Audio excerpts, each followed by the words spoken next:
علی ستوده.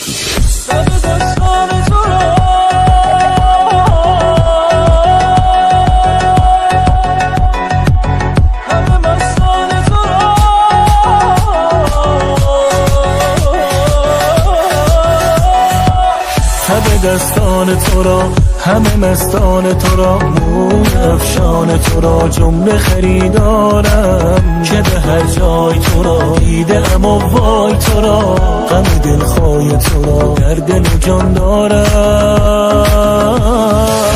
نفسم بنده به تو شده پابنده به تو، همه هرچند به تو گفته که بیمارم، تب جان سخت‌تر از من پابسته تر از، رفته از دست‌تر از آنچه به گفتارم. بار گران هست مرا تیغ بران هست تو را، از تو نی جان مرا سزنم دست تو را، تیغ کشی کشت منم هم کنی سر برهم، گر تو بخواهی در رهم جان عزیز میدهم. گران هست مرا تیغ بران هست تو را، از تو نی جان مرا سزنم دست تو را، تیغ کشی کشت منم هم کنی سر برهم، گر تو بخواهی در رهم جان عزیز میدهم.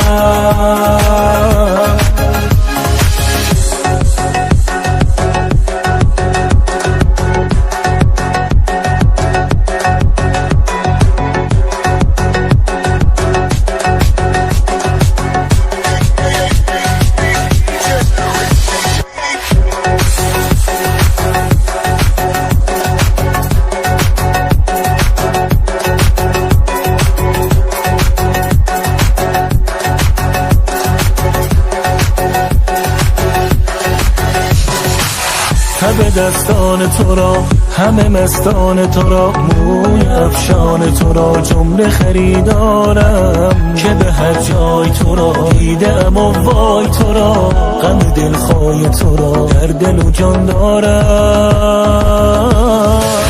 نفسم بنده به تو شده پابنده به تو، همه هرچند به تو گفته که بیمارم، تب جان سخت‌تر از من پابسته تر از، رفته از دست‌تر از آنچه به گفتارم.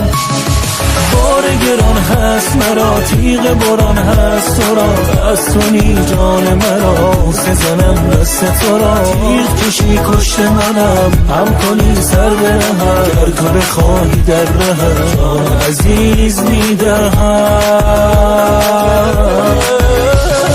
بار گران هست مرا تیغ بران هست تو را، از تو نی جان مرا سزنم دست تو را، تیغ کشی کشت منم هم کنی سر برهم، گر تو بخواهی در رهم جان عزیز میدهم.